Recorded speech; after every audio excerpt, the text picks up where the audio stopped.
आज ही हम बात करने लगे हैं, जुमे का दिन है, आखिरी दिन है जी हफ्ते का। तो उस वक्त यही हाल हो रहा था, we are dragging our feet and thank God it's Friday for so many reasons. क्योंकि आज ही अच्छा दिन है, दुआ करने का भी दिन है, रिलैक्स करने का भी दिन है। और आज हमने सोचा कि वो चीज़ जो आपको रिलैक्स नहीं करने देती अपने घर में और घर को घर नहीं रहने देती, वो कहीं ना कहीं आपके अपने ख्यालात, सोचें, ख़ास तौर पे मनफी सोचें और इनसिक्योरिटीज़ होती हैं।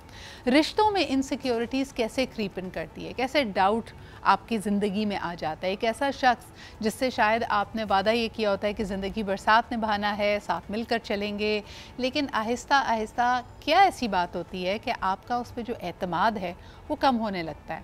ये उसकी गलती है, हालात और वाक़यात की सितम ज़रीफ़ी है, या आपकी अपनी इनसिक्योरिटीज़ है। बड़ी इंटरेस्टिंग बात यह है कि जब हम एज अ टीम ये टॉपिक डिस्कस कर रहे थे तो मेरी नज़र से एक रिलेशनशिप कोच के पॉडकास्ट का एक छोटा सा टुकड़ा गुजरा। किसी ने पूछा कि जब आप डेटिंग शुरू करने लगें, again this was an English podcast, उन्होंने कहा जी डेटिंग कर रहे हैं या पोटेंशियल पार्टनर के लिए एक तरह से you are looking at different prospects, तो आपको किस चीज़ का ध्यान रखना चाहिए। And very interestingly this relationship coach turned around and said कि आपको अपनी इनसिक्योरिटीज़ पे नज़र रखनी चाहिए जो आपके पोटेंशियल रिलेशनशिप को सैबोटाज कर सकती हैं। यानी अगर मिसाल के तौर पे आप अपने आप को कमतर समझते हैं, अपनी किसी भी कमी की वजह से एहसास कमतरी का शिकार रहते हैं, सूनर और लेटर आपके क्लोज़ रिलेशनशिप में वही एहसास उभरेगा और बहुत मुमकिन है कि आपके रिश्ते को तहस नहस कर दें। तो आइए ज़रा जानते हैं कि इन इनसिक्योरिटीज़ को कैसे दूर किया जाए, और क्या ये कहना भी दुरुस्त है कि सारी गलती हमारी अपनी है। This is almost like also personalising the issue. अगले बंदे की भी इनसिक्योरिटीज़ हो सकती हैं जो आप पे प्रोजेक्ट हो सकती हैं, एट्सेट्रा एट्सेट्रा। तो ये जो डेविल्स डांस है, इसको नेविगेट कैसे करें, ये हम जानने की कोशिश करते हैं। आज मेरे पास एक बड़ा ज़बरदस्त पैनल है। My friends, two of my dear friends have come back and इनसे ज़रा जानते हैं कि इनका इस बारे में क्या ख्याल है। फर्स्ट एंड फॉरमोस्ट ये हमारे साथ मौजूद हैं डॉक्टर सना यासिर, न्यूरो कोडिंग स्पेशलिस्ट हैं। आपके दिमाग के जो मुख्तलिफ सर्किट्स हैं जिसके अंदर पता नहीं क्या क्या मिस अलाइनमेंट्स हुई हुई है, उसको सही कर सकती हैं।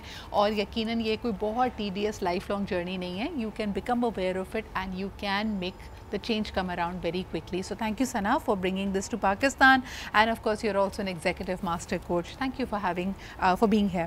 फिर इसके अलावा जी बुशरा बिलाल हमारे साथ मौजूद हैं जो कि एक म्यूज़िक टीचर भी हैं, सिंगर भी हैं, और परफॉर्मिंग आर्ट्स एंड क्रिएटिविटी एक इंसान की शख्सियत में क्या तब्दीली ला सकती है, उसको कैसे इनरिच कर सकती है, क्योंकि you can not serve from an empty vessel. अगर आप ख़ुद खाली हैं, अगर आपके जहन में सिर्फ इनसिक्योरिटीज़ हैं, आप हर रिश्ते को तबाह और बर्बाद कर देंगे, बेशक आपके सामने कोई फरिश्ता क्यों ना आ जाए। तो ज़रा इनसे इस हवाले से भी गुफ्तगू करेंगे। So thank you. और थोड़ी देर में हमें डॉक्टर वजाहत भी ज्वाइन करेंगे। अच्छा जी सना, मुझे ये बताओ, जो मैंने वाक़या भी बताया, हमारी अंडरलाइंग इनसिक्योरिटी हमारे किसी भी रिलेशनशिप को नेगेटिवली कैसे इम्पैक्ट करती है? सदरा, बहुत खूबसूरत सवाल है और इसका उतना ही अच्छा जवाब ये भी है कि इनसिक्योरिटी ज़रूरी नहीं है कि आपको लाजमी तौर पे नेगेटिविटी की तरफ ले जाए। जहाँ सेल्फ अवेयरनेस की बात हम करते हैं, वहाँ हम ये कह सकते हैं कि इनसिक्योरिटी क्या चीज़ हाईलाइट कर रही है, आपकी शख्सियत के मुताबिक या उसके मुतालिक आपको क्या अवेयरनेस दे रही है कि हाँ शायद मुझे इस चीज़ पे काम करने की ज़रूरत है। सही। जब ये इनसिक्योरिटी प्रॉब्लम बनने लगती है तब ये प्रोजेक्ट होने लगती है, लाइक यू सेड, ठीक है। उससे क्या होता है, आप कम्युनिकेट नहीं कर पाते कि हम कहाँ पर किस तरह से आगे बढ़ाएं, गाड़ी को आगे बढ़ाएं। लाइक कपल्स की आपने बात की, रिलेशनशिप्स की बात की, माँ बाप के साथ भी हो सकते हैं, बहन भाई के साथ भी हो सकते हैं। इनसिक्योरिटी कहीं भी निकल के आ सकती है, बट वो इनसिक्योरिटी आपसे क्या कह रही है? वो बता रही है कि आपकी कोई नीड है जो फुलफिल नहीं हो रही। ओके। आपकी कौन सी नीड है? अगर आप अवेयर हो जाए ना कि जी मैं अपने हस्बैंड के दूसरों से ताल्लुकात के ऊपर या दोस्तियों की वजह से मैं इनसिक्योर हूँ, एक बहुत आम कंप्लेंट है कि मेरे शौहर दूसरों की तो बड़ी तारीफ करते हैं, मेरी तारीफ नहीं करते। तारीफ से ज़्यादा ये कि अच्छा मसले हल हो रहे हैं, हाँ। टेक्स्ट हो रहे हैं, मसले हल हो रहे हैं, कुछ कर नहीं रहे, हाँ। मतलब कोई हैंकी पैंकी नहीं है, लेकिन तवज्जो उधर है, तवज्जो उधर है, अटेंशन मुझे चाहिए, अटेंशन कहीं और दे रहे हैं। उसको क्या लेबल्स क्या मिलते हैं? जेलसी का, ठीक है, या पोजेसिवनेस का। तो ये क्यों आ रहे हैं, ये लेबल्स क्यों आ रहे हैं? ये इसलिए आ रहे हैं क्योंकि एट योर एंड आपको वो सिग्निफिकेंस नहीं मिल रही, आपकी नीड फॉर सिग्निफिकेंस पूरी नहीं हो रही उस पर्टिकुलर पर्सन से जिससे आपको चाहिए। सो अपनी नीड्स का अगर आप ध्यान कर लें और ये कम्युनिकेट कर दें कि देखो I will feel more fulfilled, मैं ज़्यादा बेहतर महसूस करूँगी अगर तुमसे मुझे ये क्वालिटी टाइम मिल जाए या तुमसे मेरी ये नीड फुलफिल हो जाए। अच्छा, ये बड़ा इंटरेस्टिंग बात है बुशरा, ये आपकी तरफ लाना चाहूँगी कि इस बात में बड़ी झिझक होती है। मैं कैसे ये ना देखें, अगर मुझे किसी हवाले से एहसास कमतरी है, वो मेरा पेन पॉइंट है, मुझे लगता है कि मुझे, जैसे सना ने बड़ा अच्छा एक्सप्लेन किया कि मुझे इंपॉर्टेंस नहीं मिल रही। आपने अक्सर ख़वातीन को ये कहते हुए सुना होगा कि मैं तुमसे फूल नहीं चाहती, मैं चाहती हूँ कि तुम चाहो कि तुम मुझे फूल दो। तो ये बड़ा इंटरेस्टिंग है कि मैं तुम्हें बताना भी नहीं चाहती क्योंकि मुझे बताने में झिझक आ रही है, मुझे ये कहने में शर्म आ रही है कि मेरी ये रिक्वायरमेंट है। तुम्हें तो खुद ही पता होना चाहिए, तुम्हें क्यों नहीं पता कि तुम्हें मुझे किस किस्म की तवज्जो चाहिए। तो ऐसी सिचुएशन में क्या करें? बिल्कुल सही सिद्रा आपने कहा, समटाइम्स हमारी एक्सपेक्टेशंस बहुत हाई होती हैं लेकिन हमें बहुत ज़्यादा उस वक्त तकलीफ़ होती है जब वो फुलफ़िल नहीं हो रही होती। देखिए कहते हैं ना कि औरत जो है वो एक फूल से भी खुश हो जाती है, तो जैसे आपने अभी एक बात की, लेकिन इस चीज़ को रियलाइज़ करना बहुत ज़्यादा ज़रूरी है पार्टनर्स को कि definitely they should take an initiative. उनको अपनी स्पाउस को स्पेशल फील कराने के लिए एफ़र्ट करनी पड़ेगी, उनको उनके जज्बात का और एहसासात का ख्याल रखना पड़ेगा। समटाइम्स ऐसा होता है कि हम किसी अपने स्पाउस हमसे कोई रिक्वेस्ट करें, हम उनको महंगा गिफ्ट भी उनके कहने पे लेके दे रहे हैं तो उसकी वो इम्पोर्टेंस नहीं होगी।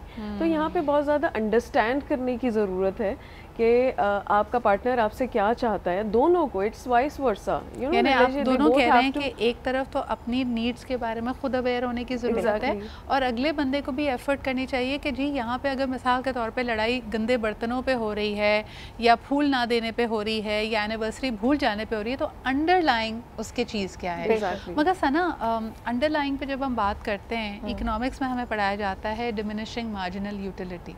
बड़ी खूबसूरत बात बुशरा ने की कि ख़वातीन तो एक फूल पे मान जाती हैं लेकिन एक फूल पे मंगनी के दिनों पे मान जाती हैं। हाँ। जब रिश्ता आगे बढ़ता है तो ख्वाहिशात भी बढ़ती हैं, उम्मीदें भी बढ़ती हैं। आपका दिल चाहता है कि आपको महंगा जोड़ा भी दिलाया जाए, कोई ब्रांडेड चीज़ भी हो।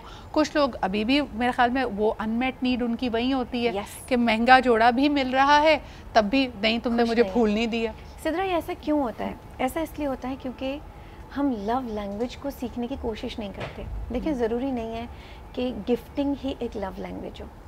तोहफ़ा हासिल करके आपको तसल्ली नहीं हो रही, आप अगले ने अपनी तरफ से दे दिया ये सोचते हुए कि जी पूरी दुनिया ने यही सेट किया हुआ है ना, चंद रूल सेट हो गए ना रोमांस के अराउंड कि ये करना है। पढ़ना नहीं चाहिए, ज़रूरत पढ़नी नहीं होनी चाहिए, ख्वाहिश होनी चाहिए, राइट। सो वो कैसे होगी? जब आप अपने स्पाउस की या अपने पार्टनर की लव लैंग्वेज को सीखेंगे, समझने की कोशिश करेंगे। कैसे? फॉर एग्जांपल जनरली कहते हैं जी 5 जो है वो लव लैंग्वेजेस हैं। एक्ट्स ऑफ सर्विस है, जिनके एक्ट्स ऑफ सर्विस हैं उसकी मैं मिसाल अपनी नानी की देती हूँ, ठीक है। नानी माने हमारे लिए नहलाना धुलाना, कपड़े बदलवाना, बालों में तेल लगाना, खिलाना पिलाना, चीज़ बनाना फ्रॉम स्क्रैच, है ना, ठीक है। हाँ। ये एक्ट ऑफ सर्विस में आ जाता है। सही। अगर मेरी लव लैंग्वेज हगिंग है, टच है, मुझे कोई आके सिर्फ हाथ थाम ले, पकड़ ले, कंधे पे मैं सर रख लूँ, तो उन एक्ट्स ऑफ सर्विस का मैं क्या करूँगी, ठीक है। सो ये लैक ऑफ कम्युनिकेशन है। एक तरफ एक्सपेक्टेशन बढ़ रही है कि यार ये मुझे आके पकड़ते भी नहीं, या मैं उनके लिए उनको हग नहीं करती, मैं शर्म आती है, ठीक है।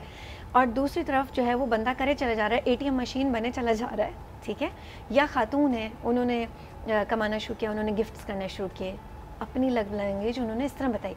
बट कब आप में इतना शऊर आएगा कि आप सीखें? मुझे ऐसा लगता है इसमें एक सिंपल रूल ऑफ थंब हो सकता है कि जो शख्स अपना प्यार का इजहार करने के लिए जो तरीका अपनाता है ना, जैसे अगर आप मुझे बहुत पसंद है सना, तो मैं आपकी तारीफ़ करूंगी तो आपको समझ आ जाएगा कि सिद्रा की लव लैंग्वेज तारीफ़ है। हाँ। तो इसका मतलब है अगर ये तारीफ़ कर रही है तो इसको बदले में तारीफ़ भी चाहिए होगी। या मिसाल के तौर पे अगर बुशरा मुझे बहुत पसंद है और बुशरा को मैं तोहफ़ा दे रही हूँ अपनी उनसे अपनाइयत का इजहार करने के लिए, तो बुशरा समझ जाएंगी कि इसका मतलब है सिद्रा की जो लव लैंग्वेज है वो तोहफ़ा है, तो सिर्फ तारीफ़ से काम नहीं बनेगा। लेकिन इसमें फिर एक परेशानी कह सकते हैं या चैलेंज कह सकते हैं ये आ सकता है कि फॉर एग्जांपल अगर मुझे अकर ही नहीं कर रहा कि सिद्रा की लव लैंग्वेज अगर गिफ्टिंग है और मैं कोई गिफ्ट नहीं ला रही क्योंकि मुझे अकर नहीं कर रहा, बाय डिफॉल्ट मेरी लव लैंग्वेज है हे, इसी तरह मैं आपकी तारीफ करूंगी, मैं तुम्हारे लिए वक्त निकाल रही हूँ, बिल्कुल टाइम शेयर कर, ठीक है। यानी मिसाल के तौर पर सना बहुत ज़्यादा मसरूफ़ रहती हैं, तो सना ने वक्त निकाला, वो समझ रही कि यार मेरी एफर्ट ये है कि मैं तुम्हारे लिए वक्त निकाल रही हूँ, I am making my self absolutely available, precious commodity I have, yes yes, acknowledgement बहुत, यानी दोनों का ये जो आप देख सकते हैं कि जो मिसमैच है, जो इनसिक्योरिटीज़ को बढ़ावा देता है, वो ये है कि एक जापानी में कोई बात कर रहा है और दूसरा मेरे ख्याल में पर्शियन या फारसी बोल रहा है, तो दोनों की ज़बान एक नहीं है, इसको हमने आसान कर दिया। एक कॉलर हमारे साथ हैं, आइए उनकी बात सुनते हैं। हेलो, अस्सलाम वालेकुम। वालेकुम सलाम, सदर इकबाल साहब अकरम कुरैशी अहमदाबाद से। क्या हाल चाल है अकरम कुरैशी साहब? सदर इकबाल साहब, हाल तो सफेद पोशों का बिजली के बिल के बाद कुछ नहीं रहा। सही कह रहे हैं, अब लव लैंग्वेज ये हो गई है, बिजली का बिल बगैर मेरे याद कराए पूरा का पूरा अदा कर दो, वो कर दिया मैंने। बिजली पे कलाम लिखी, इजाजत तो आपकी नजर करो। हाँ जी, इजाजत है? जी जी फरमाइए। जदों गल लग्या फकीरा तन बदन होया लीरा, आकम साडे हर दिन ईद बनावन चेहरे उन्हां ते रंग लागो। जी जी, असी मिल के ईद ते रोए बच्चे साडे भुखे सोए, तन बदन तो होया खाली घर में फाकिया डेरे लाए। सही। आकम साडे रोज खावन भरत दाम खूब पलावन जी। दर पे आया फकीर सवाली, दस तू अकरम तो भी खाली ओ भी खाली, एक बिल सिर्फ बिजली का आया जेब सारी हो गई खाली। वाह क्या बात है आपकी, बहुत बहुत शुक्रिया अकरम कुरैशी साहब कॉल करने के लिए। और अकरम कुरैशी साहब से बहुत ज़्यादा इंस्पायर होकर मैं भी आपको दो शेर बताना चाहती हूँ, और ख़ास तौर पे बिजली के लिए बताना चाहती हूँ। अर्ज़ किया है बत्तियां बुझाई रख दी, दीवा जले पूरी रात, क्योंकि अब हम बल्ब जलाना अफोर्ड नहीं कर सकते। अच्छा जी, हम यहाँ पे जिक्र कर रहे हैं कि अगर आप ओवरऑल सिनेरियो को देखें तो आपकी अपनी इनसिक्योरिटीज़ किस हद तक और किस तरह आपको अफेक्ट कर सकती हैं। इट इज़ वेरी इम्पॉर्टेंट कि आप अपनी एनर्जी को कंज़र्व भी करें, लेकिन ये एहसास कमतरी जो कहीं ना कहीं हमारे जहन में, हमारी पर्सनालिटी में पनप रही है, क्या हमें इसके बारे में पता भी होता है? अच्छा, क्योंकि हमने ब्रेक से पहले बिजली के जो बिल हैं उसके हवाले से बात की थी, तो हमारे कई कॉलर्स उसी हवाले से जिक्र कर रहे हैं या अपनी बात कहना चाहते हैं। But let's come back to the topic of insecurities within a relationship. Bushra, आप क्या समझती हैं, शुरू में एक सिनेरियो पे बात हुई थी तवज्जो से रिलेटेड। ख़वातीन के बारे में ये तासुर है कि वो बहुत पोजेसिव हैं, अगर उनके हस्बैंड की तवज्जो इधर उधर होती है, बेशक वो ससुराल वालों की तरफ हो, नंद की तरफ हो, सास की तरफ हो, तो खातून ये बर्दाश्त नहीं कर पाती, वो पोजेसिव होती है। क्या आप इस बात को मानती हैं कि ये एक खातून की इनसिक्योरिटी है कि उसको अपने हस्बैंड की सारी तवज्जो चाहिए? देखिए, एक कामयाब शादी वही होती है जब खातून इस चीज़ को अंडरस्टैंड करें, रियलाइज़ करें, रिश्तों को इम्पोर्टेंस दें। इनसिक्योरिटी वहाँ पे आती है जब आपके दिल में कोई चोर हो, इन टर्म्स ऑफ कि आप मतलब नेगेटिविटी है, दिस इज़ ऑल नेगेटिविटी, कि आप जो है अगर आपकी इंटेंशंस प्योर हैं अपने इन लॉज के लिए, आप सिंसियर हैं, आप एक अच्छी बॉन्डिंग उनके साथ कायम रखते हैं, तो आपको इनसिक्योरिटीज़ नहीं होनी चाहिए। लेकिन अगर आपको वही टिपिकल सास बहू वाला रिश्ता और वो नन का एक जो इमेज हमारे माशरे में आ गया है, अगर आप उसको लेके चलते हैं कि नहीं हमारे तो पॉजिटिव रिलेशन हो ही नहीं सकते इन लॉज के साथ, तो डेफिनेटली तो आपको फिर उस मामले में आपको इनसिक्योरिटीज़ हो सकती है। देखिए आप बात करिए प्री कंसीव नोशंस की। अब हमें प्रोग्राम में जैसे ज्वाइन कर रहे हैं डॉक्टर वजाहत, तो welcome to the show sir, very happy Friday to you as well. मुझे ये बताओ वजाहत कि सिर्फ और सिर्फ सारा का सारा मलबा अपनी इनसिक्योरिटी पे या एहसास कमतरी पे डाल देना भी सही नहीं है। कई दफ़ा हो सकता है आपके सामने जो शख्स है वो मैनिपुलेटर हो, और मैनिपुलेशन की वजह से वो आपको गैस लाइट कर रहा हो। जैसे होता है ना कि अक्सर आपके साथ कुछ गलत किया जा रहा है, लेकिन उल्टा आप ही को इल्ज़ाम दे रहे हैं कि ओह हो इतनी बड़ी बात थोड़ी थी, तुम तो बहुत हसास हो। तो अपनी एहसास कमतरी, इनसिक्योरिटी और गैस लाइटिंग में फ़र्क कैसे करें? बहुत अच्छा कॉम्बिनेशन है ये, क्योंकि बाज़ औक़ात हमें इनसिक्योर किया जाता है और जब हम हो जाते हैं तो फिर हमें वो नेमिंग की जाती है कि तुम तो हर वक्त इनसिक्योर रहते हो। जब उसकी आप GIT बनाते हैं तो पता चलता है कि प्रॉपरली ये चीज़ जो है वो गैस लाइट के थ्रू किया गया है। तो ये एक सिनेरियो है और इस तरह हो भी सकता है, बल्कि ज़्यादातर यही हो रहा है आजकल। हाँ। लेकिन जो मेंटल मैप्स हैं, जो इनसिक्योर ऑलरेडी होते हैं, वो तो फिर पैरानॉइड टाइप की फीलिंग्स के साथ ही होते हैं। मैं तुम्हें बताऊँ, मैं कल परसों किसी से इंटरेक्ट कर रही थी एंड ये ऑफिशियल सेटिंग की बात बता रही हूँ, और इतने वसूख से उन साहब ने, मैंने कोई एक अंग्रेज़ी का जैसे हम प्रोसेस का या लफ्ज़ इस्तेमाल करते हैं, और उन्होंने मुझे 2 दफ़ा टोका कि भाई कैसी बातें कर रही हैं आप, कौन सी डिक्शनरी इस्तेमाल कर रही हैं, इस मतलब का तो ये इस लफ्ज़ का तो ये मतलब होता है। एंड 2 सेकंड के लिए आई वाज टेकन अबैक, मैंने कहा है मैं कुछ गलत बोल दिया, मैंने कॉन्टेक्स्ट गलत कर दिया, टू द पॉइंट वजहात कि मैंने एक्चुअली ऑनलाइन जाके उस चीज़ का मतलब देखा कि यार मैंने गलती तो नहीं कर दी। लेकिन मुझे बड़ा अजीब सा लगा कि लोग जब इस तरह की हरकत करते हैं तो वो इतने धड़ल्ले से आते हैं कि आप कुछ नहीं कर सकते। नहीं भाई, ये इनसिक्योरिटी यहाँ पे नज़र आती है। अगर आप किसी महफिल में जाएं और इंस्टेंट इनसिक्योर आदमी को देखना है तो आप देखेंगे कि वो पिक्चर्स के बीच में घुसने की कोशिश कर रहा होगा। वो थोड़ा सा ऐसा एटीट्यूड होगा जैसे कि 2 लोगों के बीच में जाना। अगर आपके किसी दोस्त से मेरी मुलाकात हो रही है तो आप इनसिक्योर होना शुरू हो सकते हैं कि यार इसकी कोई दोस्ती ना हो जाए, नंबर्स एक्सचेंज ना हो जाए।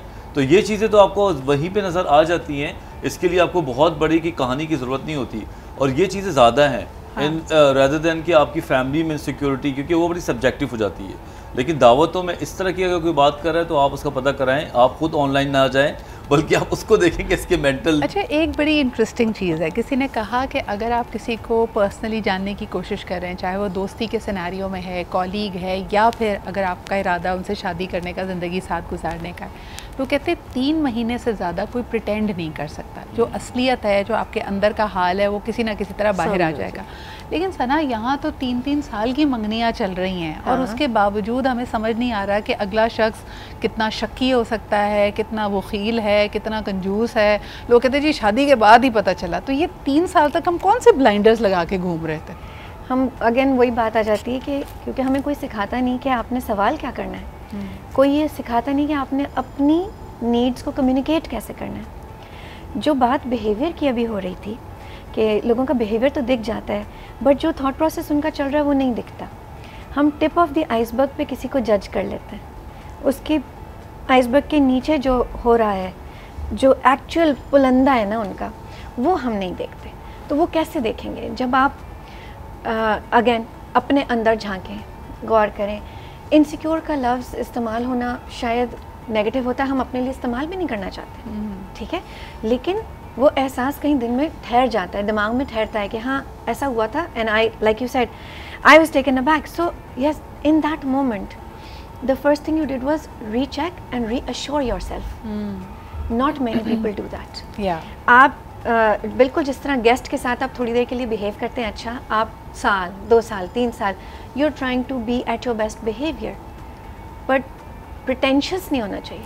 अच्छा, what about back handed compliments, यानी कोई आपकी तारीफ़ कर रहा है लेकिन उसी के साथ कोई ऐसी बात कह रहा है जिससे आपको पता है कि यार ये मुझे पूरी तौर पे खुश भी नहीं देखना चाह रहा यानी ये इसने कहीं ना कहीं तनकीद भी कर दी है। मिसाल के तौर पे कोई आके कहे कि यार तुमने खाना तो बहुत अच्छा बनाया है, बस मेरी अम्मी के हाथ का जायका ज़रा ज़्यादा अच्छा है। उस लम्हे क्या करना चाहिए बुशरा, या आप क्या करें? क्योंकि इसमें एक तरह से अटेंशन भी है, आपको तारीफ़ भी मिल रही है, लेकिन साथ में एक छोटी सी चपत भी लगाई जा रही है कि भाई फुली आप 100% नहीं है, फिर क्या करें? देखिए, बहुत सारे ऐसे लोग होते हैं जो इंटेंशनली भी ये करते हैं कि मतलब कि कुछ ना कुछ उनको चाहिए होता है कि इसमें कोई खामी हम निकालें। अगर तो मतलब इस चीज़ को हम एज पॉजिटिवली हम उसको एक्सेप्ट कर रहे हैं, हम कह रहे हैं कि चले सही, हम अपनी मिस्टेक से सीखेंगे, और फिर वाकई अगर आपको लग रहा है कि कोई कमी बेशी खाना पकाने में किसी चीज़ में रह गई तो हम उसको, लेकिन अगर एक इंसान इंटेंशनली कर रहा है तो डेफिनेटली हमें आर्ग्यूमेंट से देखें कुछ भी नहीं हो सकता। आर्ग्यूमेंट से हम लोगों की जो है नेचर को चेंज नहीं कर सकते। हम अपने आप को एक्सेप्ट कर सकते, मतलब एक्सेप्ट कर लें उस चीज़ को, as take it as a positive compliment कि no we will try our level best, कि we are not going to repeat this mistake again. आप लोगों की बात सुन के ना मेरे पास छोटी छोटी लोगों ने अपडेट्स भेजना शुरू किए कि हमारे साथ क्या क्या सिनेरियोज हुए हैं। बजात एक सिनेरियो बड़ा इंटरेस्टिंग है, उन्होंने कहा कि जी मंगनी का पीरियड चल रहा है, लेकिन मैं जब भी हम मुलाकात करते हैं, चाय पे जाते हैं या खाने पे जाते हैं, तो मुझे बड़ी हैरत होती है कि जो रेस्टोरेंट डिसाइड करना होता है, पहले तो ये हज़रत खुद कुछ सोच के नहीं आते, और मैं जो 2-3 रेस्टोरेंट्स का जिक्र अगर कर दूँ तो उसको पहले डाउन प्ले, अरे वहाँ तो नहीं जाते, अभी परसों ही तो गए थे। और फिर वहाँ जाने के बाद जब खाना ऑर्डर किया जाता है तो हमेशा एक है, आर यू श्योर तुम इतना खा लोगी, हम बहुत ज़्यादा तो नहीं मंगा जा रहे हैं, तो कहती है मुझे कुछ इनसिक्योरिटी सी होने लगी है कि शायद मेरा कुछ आउटलुक बहुत ज़्यादा शहाना है, मैं मनी वाइज नहीं हूँ, या मुझे अपनी ख्वाहिशों पे और अपनी चॉइसेस पे डाउट होने लगा है। आप क्या कहेंगे, ये इनसिक्योरिटी है उनकी अपनी, यानी खातून गलत सिचुएशन को रीड कर रही हैं या प्रॉब्लम दूसरी तरफ है? या इसको जहनी गुर्बत से स्टार्ट करें तो ज़्यादा यहाँ पे जहनी गुर्बत पहले आती है कि अगर आप किसी को लेके जा रहे हैं तो फिर आप ये ना सोचें कि कौन कितना खाएगा और कितना नहीं खाएगा। अगर आप किसी को ट्रीट देते हैं तो फिर मेरा ख्याल से आप उसको ट्रीट दें। यानी ख्यालों में भी गरीब चल रहा है। हाँ, गरीब ख्यालात का कोई हक ही नहीं है कि जाके रेस्टोरेंट में बैठे, उसको भी घर पे बिरयानी की दावत दे दे, सीधी सी बात है, अपने हिसाब से प्लेट में डाल के। लेकिन अगर आप किसी को इतना रिस्क लेके जा रहे हैं बाहर, तो मेरे ख्याल से आप पहले अपने माइंड सेट को सेट करें।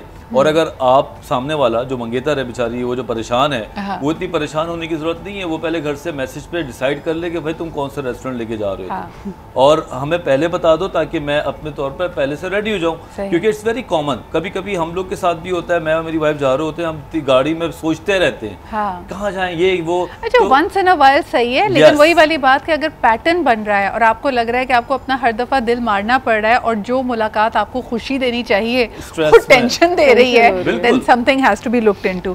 एक कॉलर हमारे साथ है। अच्छा, a lot of times जब हम इनसिक्योरिटीज़ की बात करते हैं ना, दूसरा आपको क्या महसूस करा रहा है ये हम ज़्यादा नहीं, उसके एक्शन से ज़्यादा हम अपने ख्यालात में रहते हैं। हम कहते हैं ओ मुझे तो मुलाकात हो रही है तो खुद ही खुश होना चाहिए, लेकिन अगर इस तरह की माइक्रो चीज़ें आपको प्रॉब्लम दे रही हैं, you need to pay attention. एक कॉलर हमारे साथ हैं। हेलो, अस्सलाम वालेकुम।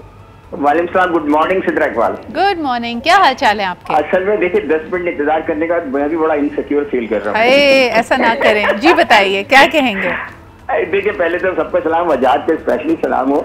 सिद्रा आप इतनी जबरदस्त ऑब्जर्वर है ना कि मैं बता नहीं सकता। मैंने आपने जो हल्की सी चपत लगाने वाली कि बेगम ने खाना बनाया तो तारीफ भी, मेरे साथ हो चुका है ये, और मैं अब नहीं करता क्योंकि वो चपत बड़ी खतरनाक होती है, सारी आपकी ऐसी तैसी हो जाती है। हकीकत बात है कि अगर आप किसी की तारीफ करें तो पूरी करें, उसमें कोई ऐसी चीज ना करें जिससे अगला सारे उसका जो है ना बेचारी का वो खत्म हो जाए। क्योंकि टाइम मुख्तर है, मैं सिर्फ एक सवाल करना चाहता हूँ। देखिए एक तो होती है इनसिक्योरिटी, जेन्युइन इनसिक्योरिटी होती है, दैट इज समथिंग एल्स, कि आपको ऐसा कोई बंदा मिल जाए जो हर वक्त डाउट रहे। एक ऐसा होता है कि आपके अंदर एक फियर फैक्टर होता है, आप हर वक्त एक इनसिक्योर, थोड़ी थोड़ी बात पे नॉन इश्यूज को इश्यूज बना लेते हैं। वो बड़ी तकलीफ दे बात होती है कि आप खामखई में इनसिक्योर है, छोटी छोटी बात पे आप कह रहे होते हैं कि यार ये यूं ना कर दे या यूं ना कर दे। तो उस चक्कर में जैसे अगर आपका लाइफ पार्टनर ऐसा मिल जाए कि या जो हर बात में थोड़ी थोड़ी बात पे शक करने लगता है, तो how can you handle that? बिल्कुल सही है, बिल्कुल सही है। Thank you so much for that and I want to take this question to Sana. Sana, अगर शक्की मिजाज कोई शख्स मिल जाए तो क्या करना चाहिए? तो पार्टनर के लिए कितना डिफिकल्ट होता है और क्या करना चाहिए? बहुत डिफिकल्ट होता है। आई थिंक डिफिकल्ट कॉन्वर्सेशन होना ज़रूरी है, वन ऑन वन, और इस कॉन्वर्सेशन में बगैर डिसरिस्पेक्ट के आपको बात करना ज़रूरी है। कम्युनिकेशन ओपन होना बहुत ज़रूरी है, क्योंकि ये वो वक्त है जब आप अपनी बाउंड्री सेट करते हैं। बिल्कुल सही। अच्छा, इसी तरह फिर जो औलाद से रिलेटेड, फैमिली रिलेटेड होते हैं, कई ख़वातीन को इसके लिए बहुत प्रेशर फील करना पड़ता है। अगर सिर्फ बेटियां हैं तो औलाद नरीना का लोग सवाल कर देते हैं, फैमिली वाले करते हैं। ये इनसिक्योरिटी अगर आप में नहीं भी है तो आपका एनवायरनमेंट आपको ये इनसिक्योरिटी दे रहा होता है।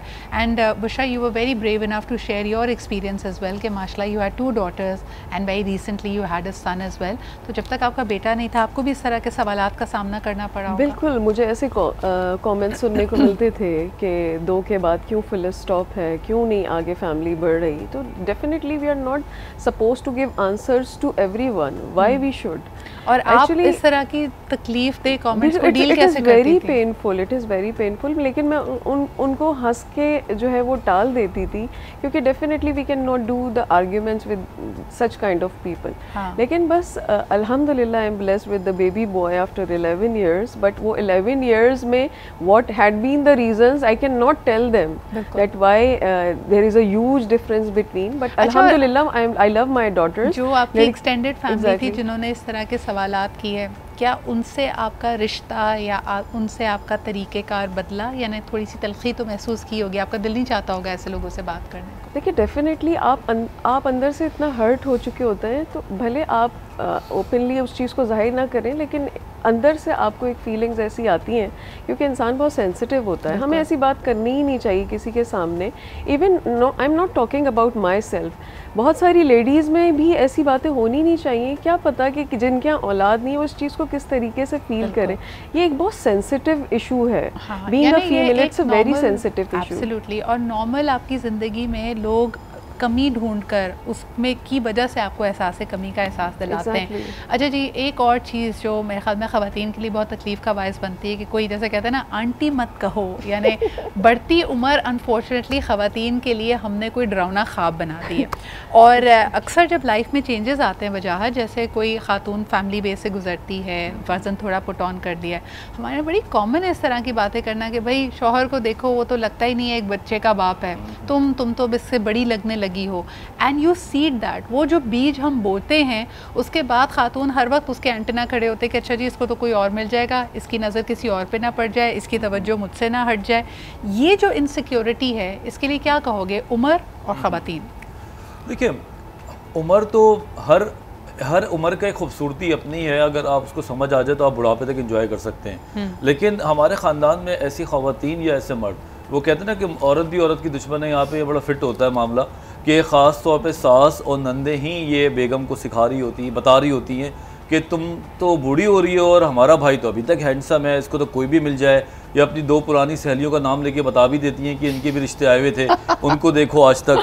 तो ये जो बीज बोया जाता है ना, ये आप अपने दुश्मनों के साथ तो कर सकते हैं लेकिन अपनी फैमिली के साथ नहीं करें, क्योंकि उसके बाद आपके घर के अंदर जो टॉक्सिक माहौल बनता है और उसकी पर्सनैलिटी डैमेज होती है। वजाहत, मर्द का क्या रोल होता है? हस्बैंड के सामने अगर कोई ऐसी बात कर रहा है बीवी के लिए तो उसको क्या करना चाहिए? पहली बात तो ये कि उसको खुद नहीं करना चाहिए। ये मैं बहुत सख्ती से इस बात पे कंडेम करता हूँ कि ऐसे हस्बैंड जो अपनी बीवियों को टोकते रहते हैं 2 बच्चे पैदा करने के बाद या 3 बच्चों के बाद उसको मोटा कह रहे हैं या ये कह रहे हैं कि तुम्हें क्या हो गया है, तो भाई तमीज़ के दायरे में आप उसको समझा भी सकते हैं। हाँ, ठीक है ना, आप इस तरह उसको ना बोलें कि उसका कॉन्फिडेंस लो हो जाए। वो बच्चे पाल रही है भाई, 2 दिन बच्चे पाल के देखो तो सही, ज़रा तो पता चल जाएगा। रात भर जाग के सुबह जो उसको दूध पिलाना होता है और टाइम पे उसका पैम्पर चेंज करना होता है, शक्ल पे इनके फिटकार आ जाएगी। तो हैंडसम तुम इसलिए लग रहे हो क्योंकि तुम्हें तो नाश्ता वक्त पे मिल रहा है, कपड़े इस्त्री हुए मिल रहे हैं, हर चीज़ मिल रही है, फिर बाहर जा रहे हैं, आपको रोज़ कपड़े जो है नए पहनने पड़ते हैं। तो प्लीज़ हस्बैंड हजरात इस बात का ख्याल रखें, बेगमात को आप ज़ाती तौर पे हमला ना करें। अगर आप ज़ाती नहीं करेंगे तो 50% चांसेस ये हैं कि कोई और भी नहीं करेगा, और अगर कोई और करता है तो खड़ी हो जाओ बेगम साहिबा, हिम्मत लेके कि जहाँ पे जो कोई बोले वहीं उसको असर्ट करके सीधा कर दो। क्योंकि शुरू में अगर आपने कर दिया तो समझ आ जाएगा, अगर आपने इसको एब्जॉर्ब कर लिया या आपने सोचा चलो रिश्ते में तो ये लगती है अभी छोड़ो मैं क्या बोलूँ इनको, तो समझ लें कि आप उनको हौसला दे रही हैं। बिल्कुल सही। तो वो बाउंड्री सेटिंग बहुत इंपॉर्टेंट होती है। कई दफ़ा ये इनसिक्योरिटीज़, आपका माहौल, यानी आप देखिए कई ख़वातीन के जहन में इस तरह की बात आती भी नहीं है, लेकिन जहाँ आती है तो कोई ना कोई कर रहा है, और वो टॉक्सिक माहौल से निकलना, उसमें बाउंड्री सेट करना, ये आपकी ज़िम्मेदारी है। Thank you so much doctor Sana हमारे साथ थी, Bushra and doctor Wajahat. It was a wonderful conversation. बड़ा अहम है जी इनसिक्योरिटीज़ को एट बे रखना। आज के लिए इतना ही, इंशाल्लाह ताला पीर के रोज़ आपसे फिर मुलाकात होगी। अपना ख्याल रखें। खुदा हाफ़िज़।